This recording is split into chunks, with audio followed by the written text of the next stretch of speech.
Just for those of us looking for hints into how the meeting tomorrow on the sidelines of the G20 summit in Germany may go between President Trump and Vladimir Putin, we got one line, quote, "We urge Russia to stop destabilizing activities in Ukraine and elsewhere." What's the significance of that ahead of that meeting? I think that's just a little warning, Willie, that the U.S. is going to seek to negotiate fulfillment of agreements that make Syria and Ukraine more stable, is not going to exceed Russian behavior. I thought the most interesting thing at the end of the speech was the strong affirmation of traditional alliances.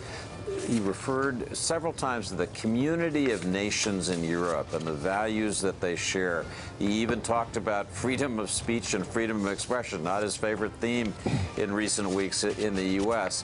But I thought in terms of reaffirming the traditional role and language of U.S. leadership, there was more at the end of the speech than I've seen in his previous trips abroad. I think for people who are looking for some reassurance that the U.S. wants to play that leadership role, there's a little meat on the bones in that speech. There is, and we're obviously focusing on Donald Trump's meeting with Vladimir Putin tomorrow, but equally important, at least in my mind, is his meeting with Angela Merkel. And getting the relationship with what is the United States' most important ally at this point in Europe. Mark Alperin, Angela Merkel has much in this speech to, I don't know if you'd say be heartened by, but at least, let's say, relieved, considering his past performance when he was in Europe. We can talk about, again, Article 5, the missile shield, that obviously Vladimir Putin is going to see in an antagonistic way. Something, again, that was in the works, but still something that he announced on the stage in Poland. And underlining what David said, again, despite how tedious the speech was through most of it, the end, at least, if not in style, in content, could have been Ronald Reagan in 1984 talking about upholding Western civilization, and again, quite remarkably, talking about freedom of the press and the very things that he's been criticized, the very values he's been criticized for trampling at home, he actually champions in Poland. And let us hope that it sends a positive message to our allies, because we're now hearing it from the President of the United States and not James Mattis. There are all these specific things, trade and Russia and NATO.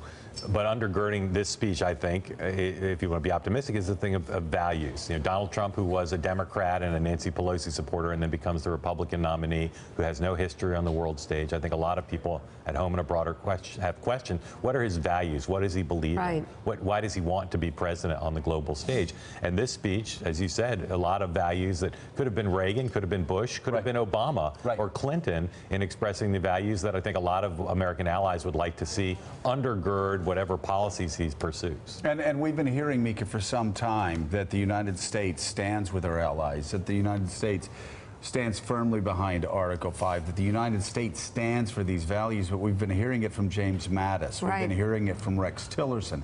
We've been hearing it from General McMaster. We've been hearing it from everybody but the President of the United States. And again, for American audiences, it may not mean much that this speech was in Poland, but Poland has been seen by Russia as a thorn in its side for some time. So there can be some significance read into this. But of course, it could all change in the next 15 minutes in a tweet. For critics of Donald Trump, maybe this can be seen as a sign of hope. This was a scripted speech, Steve Kornacki, but the hope that you could have at this point is that he gets good feedback for it and continues to stick to the script. We haven't seen that in the past. The worry is when he gets off script, what happens? But certainly during this speech, there were some lines drawn that seemed substantive. I think that's right. I think in the content, this is a different speech than we've seen him and heard him deliver before. I think there's two ways to interpret it. One is the way you just described. The other, though, I think with Donald Trump, you have to consider a little bit here, who's the audience? Right. How did he begin this speech? It was notable to me that he began the speech by citing the support he received, the political support he received in the 2016 election from Polish Americans, saying he wanted to reward that, saying how honored he was by that. And you think of the message he was sending to Merkel. Well, he's made clear for a long time he had no regard for Merkel. He maybe wanted to go there and deliver a defiant message to her. Maybe this is an audience he felt warmer towards because of the election in 2016. Certainly the Polish government, I think, behind the scenes has been very kind to him in a way maybe Merkel and other governments haven't been. So this might just be that Donald Trump was saying some things that, you know, he wanted to reciprocate what he felt was a kindness. We'll see if he delivers this message in a different context. That would help. I think that's the key. Yes. You know, one of the more troubling things, really, in his last trip to Europe was when Article 5 language was written in, that he stripped out at the last minute. He ignored James Mattis. He ignored his Secretary of State. He ignored his national security advisor and stripped it out. I think it's quite significant. I mean, most of these speeches are obviously written out, are drafted by the staff, and it doesn't appear that anything significant was stripped out. I will take a prepared speech like this that underlines the importance of Article 5, that talks about a missile defense system that Russia despises, that it loathes, that it's always loathed since first proposed by George W. Bush. I will take that over some random tweets any day of the week. Absolutely. Yeah, and the national security team was clear and vocal about having their language stripped out of that speech at NATO last month, and they didn't like it. Obviously, they said it's a tradition to affirm the Article 5, but the White House said just our very presence at NATO affirmed our support of Article 5, and it was clear this time the message got in. No, you have to say it out loud standing at that podium, and that's what the president did today. He said, we stand firmly behind Article 5, that mutual defense pact.